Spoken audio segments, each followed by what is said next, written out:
अक्सर कहा जाता है कि हमारे देश की धरती इतनी उपजाऊ है कि सोना उगलती है, लेकिन जब सोना उगाने वाला किसान मारा जाता है तो फिर उसकी मौत हमारे नेताओं के लिए एनर्जी ड्रिंक उगलती है। और आज कांग्रेस उपाध्यक्ष राहुल गांधी इसी एनर्जी ड्रिंक की डोज लेकर मध्य प्रदेश में अपनी राजनीति चमकाने गए थे। हालांकि पुलिस ने उनकी राजनीति चमकने नहीं दी। मंदसौर में 2 दिन पहले पुलिस की फायरिंग में 6 किसान मारे गए थे। राहुल गांधी कल ही मंदसौर जाने का प्लान बना रहे थे, लेकिन पुलिस ने उन्हें मंजूरी नहीं दी। आज राहुल गांधी सुबह हेलीकॉप्टर से राजस्थान के उदयपुर पहुंचे और फिर सड़क से मंदसौर के लिए रवाना हुए। हालांकि मध्य प्रदेश पुलिस ने उन्हें मंदसौर जाने से पहले ही हिरासत में ले लिया। जब भी देश के किसी भी हिस्से में ऐसी कोई घटना होती है तो हमारे देश के नेताओं को अपनी राजनीति चमकाने के लिए फर्टिलाइजर्स मिल जाते हैं। पूरा देश जानता है कि राहुल गांधी का राजनीतिक सिक्का पिछले कुछ वर्षों से बहुत कम चल रहा है। राहुल गांधी को 2013 में कांग्रेस का उपाध्यक्ष बनाया गया था और तब से लेकर अब तक कांग्रेस ने ज्यादातर चुनाव उनके नेतृत्व में ही लड़े हैं। लेकिन इस दौरान कांग्रेस को 23 चुनावों में हार मिली है। इनमें 22 विधानसभा चुनाव और 1 लोकसभा चुनाव शामिल है। इसीलिए राहुल गांधी को ऐसे मुद्दों की सख्त जरूरत है जो उन्हें और उनकी पार्टी को राजनीतिक संजीवनी दे सके। और हमारे देश की राजनीति में किसान, दलित और अल्पसंख्यकों से जुड़े मुद्दे हॉट टॉपिक्स माने जाते हैं, वोटों की खान माने जाते हैं। इसलिए जब भी देश के किसी भी हिस्से में इनसे जुड़ी घटनाएं होती हैं तो राहुल गांधी और उनके जैसे नेता तुरंत राजनीतिक पर्यटन करने पहुंच जाते हैं। इसे अंग्रेजी में पॉलिटिकल टूरिज्म कहते हैं।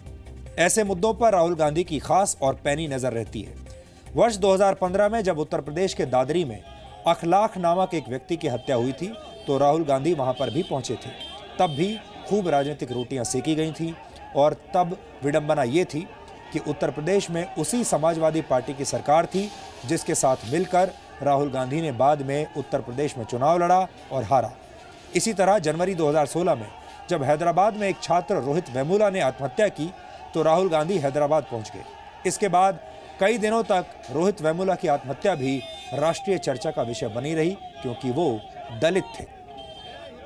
पिछले महीने जब उत्तर प्रदेश के सहारनपुर में राजपूतों और दलितों के बीच जातीय हिंसा हुई तो राहुल गांधी वहां भी पहुंच गए। और आज एक बार फिर राहुल गांधी हेडलाइंस में छाए हुए थे क्योंकि मकसद भी तो यही था कि हेडलाइंस में छाए रहें।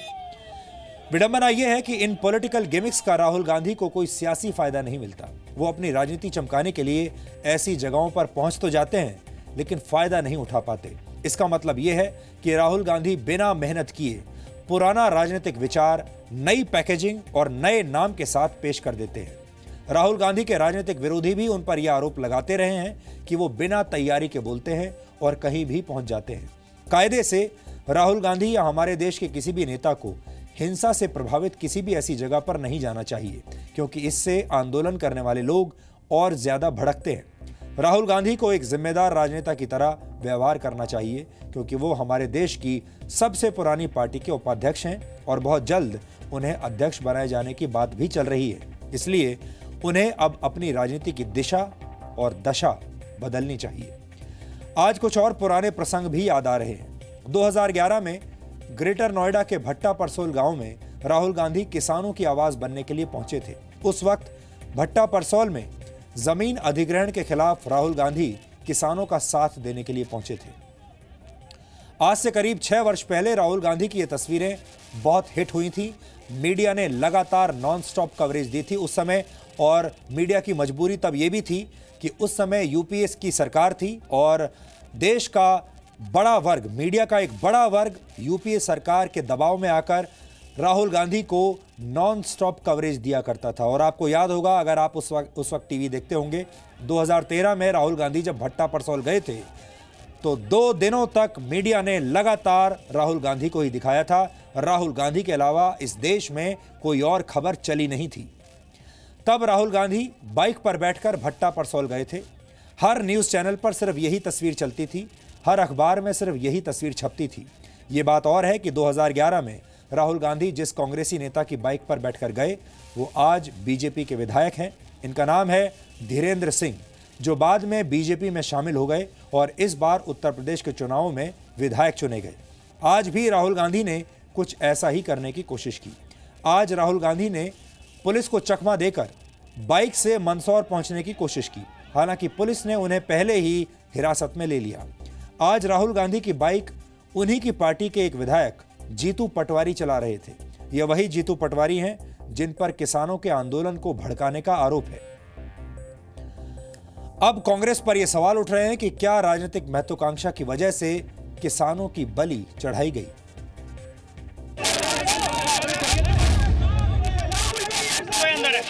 दुकान वाले नहीं।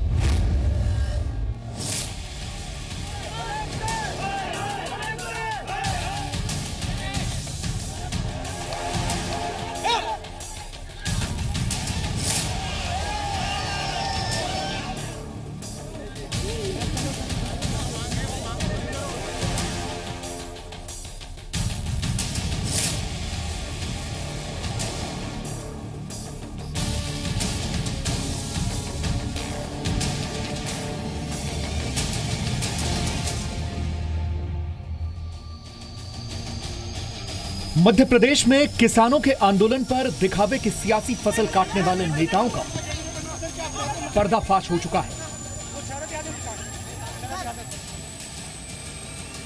किसानों के पेट और जेब में लगी आग को हवा देकर उसकी आड़ में आगजनी करने वाली सियासी साजिश अब सामने आ चुकी है।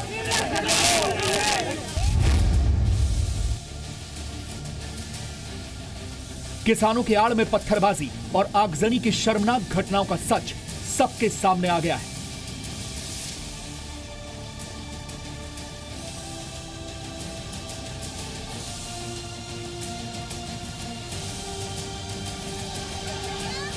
एमपी में किसान आंदोलन की आग के पीछे कांग्रेस नेताओं का हाथ होने का आरोप लग रहा है। और हैरान करने वाली बात यह है कि तस्वीरें इस बात पर मोहर लगा रही हैं।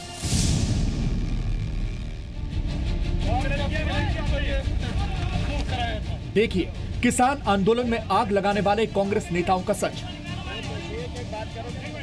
यह इंदौर के राऊ विधानसभा से कांग्रेस विधायक जीतू पटवारी हैं। जीतू पर आरोप है कि इन्होंने प्रदर्शनकारियों को भड़काया, प्रशासन से शांतिपूर्ण आंदोलन का वादा किया और तनावपूर्ण हालात के बावजूद प्रदर्शन करवाया, जिसके बाद लूटपाट हुई और पुलिस पर पथराव भी किया गया। शांति का बोला था, मेरे को गारंटी दी थी, गारंटी है कुछ नहीं होगा। पूरे शहर में हुड़दंगी हुई, गुंडागर्दी की गई है, लोगों को परेशान किया गया, बहुत गलत है। आप रिस्पॉन्सिबिलिटी लीजिए। आप इंदौर में किसानों के नाम पर प्रदर्शन के दौरान लूटपाट और पथराव करवाने वाले कांग्रेस विधायक जीतू पटवारी को एसडीएम संदीप सोनी ने रोका तो वो उनसे भिड़ गए। आप गारंटी लेकर गए थे, गारंटी लेकर आप गए थे। वही जीतू पटवारी जिन पर किसान आंदोलन के दौरान लोगों को भड़काने और लूटपाट करवाने का आरोप है, उन्हीं के साथ बाइक पर राहुल गांधी किसानों के जख्मों पर मरहम लगाने के लिए पहुंचते हैं।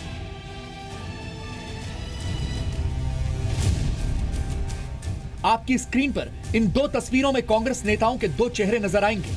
6 जून को कांग्रेस विधायक जीतू पटवारी ने इंदौर के चोइथराम मंडी में जबरन प्रदर्शन करवाया।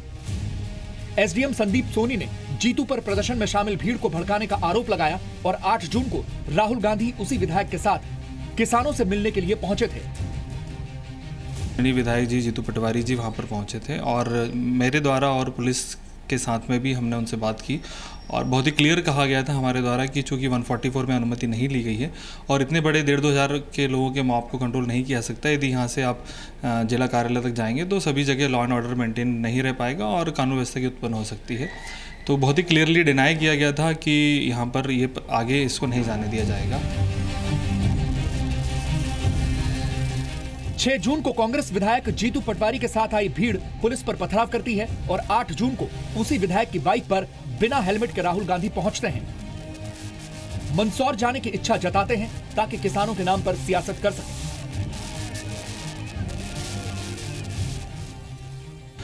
चूँकि मैंने ये कहा भी था कि who will take the guarantee, तो उन्होंने बहुत क्लियरली और स्पेसिफिकली कहा था कि नहीं हम गारंटी लेते हैं कि किसी भी प्रकार से कानून व्यवस्था की उत्पन्न नहीं होगी।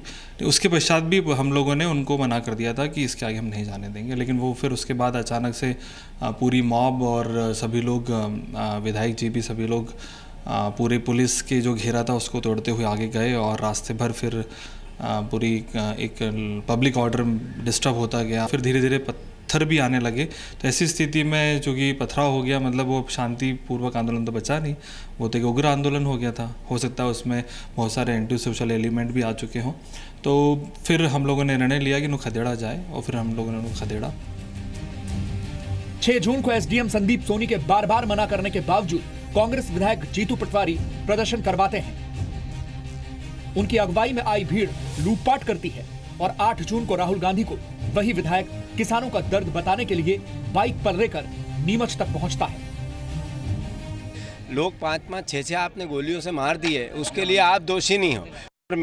मैंने किसानों की मांग के साथ खड़ा हो गया तो मैं दोषी हो गया? कैसी बात कर रहे हो? आपने किसान संघ के साथ जिस तरीके से फिक्सिंग करके लोगों की, किसानों की भावनाओं से खेलने की कोशिश की, उसका रिएक्शन था। नहीं करते तो लोग पॉजिटिव थे। 3 दिन तक सही चला कि नहीं चला? शिवराज सिंह अपने भाव से बच नहीं सकते। ये तस्वीरें गवाही दे रही हैं कि कांग्रेस नेताओं ने पहले किसान आंदोलन की आड़ में माहौल को अराजक बनाया, और जब सारा सच सामने आ गया तो किसानों की हितैषी बनने की कोशिश कर रही है। तमाम तनाव और कर्फ्यू के बीच राहुल गांधी ने मंदसौर पहुंचने की नाकाम कोशिश की। उन्हें पुलिस ने नीमच में ही रोक लिया। नरेंद्र मोदी जी ने हिंदुस्तान के सबसे अमीर लोगों का 1,50,000 करोड़ रुपया माफ किया है। किसानों का माफ नहीं कर सकते, किसानों को सही रेट नहीं दे सकते, किसानों को बोनस नहीं दे सकते, किसानों को मुआवजा नहीं दे सकते, किसान को सिर्फ गोली दे सकते हैं, गोली। शिवराज सरकार और बीजेपी का कहना है कि एमपी में किसान आंदोलन के नाम पर कांग्रेस नेताओं ने ही अराजकता फैलाई है। चर्चा करके समस्याओं का समाधान हो सकता है, लेकिन कुछ अराजक तत्व प्रदेश को हिंसा की आग में झोंकना चाहते हैं। उनसे हम सख्ती से निपटेंगे, उनके मंसूबे कामयाब ना होने दें। शांति बहाली में देखिए, वो तो ट्रेजिडी टूरिस्ट हैं, जहाँ भी घटना होती है वहाँ पहुँच जाते हैं। पहले उससे कोई मतलब है नहीं उनको, वो सिर्फ मीडिया के लिए जाते हैं। करेंगे क्या वहाँ जाकर? वो क्या करेंगे? बस आकर अपनी पब्लिसिटी के लिए जा रहे हैं, वो सिर्फ इसके अलावा कुछ भी नहीं है। सरकार को बदनाम करने के लिए जा रहे हैं। ट्रेजिडी टूरिस्ट राहुल गांधी, जहाँ ट्रेजिडी होती है वहाँ पहुँच जाते हैं और पहले हवा देते हैं। कांग्रेस का इतिहास रहा है चिताओं पर राजनीतिक रोटियां सेकने का। आगजनी कराओ, लोगों को इस तरह के उकसावे में हिंसा कराओ और फिर उस पर राजनीतिक रोटियां सेको। एक शांत प्रदेश को कांग्रेस ने जलाने का पाप किया है और इसका नुकसान निश्चित रूप से कांग्रेस को होगा और इसकी भरपाई कांग्रेस को करनी पड़ेगी। इसका खामियाजा कांग्रेस को भुगतना पड़ेगा। एमपी में किसान आंदोलन के दौरान राव के कांग्रेस विधायक जीतू पटवारी के भड़काऊ किरदार का सच तो आपने देख लिया, और यह भी देख लिया कि जो विधायक किसानों को भड़काता है वही राहुल गांधी को पसंद आता है। इंदौर से कन्हैया शुक्ला के साथ अखिलेश सोलंकी, जी मीडिया, मंदसौर। आपने नोट किया होगा कि अपने इस राजनीतिक पर्यटन के दौरान राहुल गांधी ने ट्रैफिक के कई नियम तोड़े। राहुल गांधी बिना हेलमेट पहने बाइक पर बैठे। वो जिस मोटरसाइकिल पर बैठे थे उस पर कोई नंबर प्लेट नहीं थी। इतना ही नहीं, उस बाइक पर राहुल गांधी के अलावा 2 लोग और बैठे थे, यानी वो ट्रिपलिंग कर रहे थे और तीनों ने ही हेलमेट नहीं पहना था। जबकि नियमों के मुताबिक 2 व्हीलर पर 3 लोग एक साथ नहीं बैठ सकते और बिना हेलमेट पहने तो बिल्कुल नहीं। लेकिन राहुल गांधी ने आज अपनी राजनीति चमकाने के लिए ये तीनों नियम तोड़े, और अगर कोई आम व्यक्ति ऐसा करता तो उसके ऊपर जुर्माना लगा दिया गया होता, उस पर उसका चालान कर दिया गया होता। आपने अक्सर किस्से कहानियों में सुना होगा, एक गांव में एक गरीब किसान रहता था। इस लाइन से पता चलता है कि हमारे देश में किसान होना गरीब होने की गारंटी है। लेकिन कहते हैं दुनिया में हर किसी का वक्त आता है। इन दिनों भारतीय राजनीति में किसानों का वक्त चल रहा है। किसानों के हक की बात करना, किसानों के साथ फोटो खिंचवाना इन दिनों राजनीति का लेटेस्ट फैशन है। हालांकि किसानों के बारे में बात तो हर कोई करना चाहता है, लेकिन किसानों की बातें सुनना कोई नहीं चाहता। तमाम नेता और राजनीतिक दल किसानों की राजनीतिक जमीन पर वोटों की फसल उगाने की कोशिश करते रहे हैं और आज भी वैसे ही कर रहे हैं।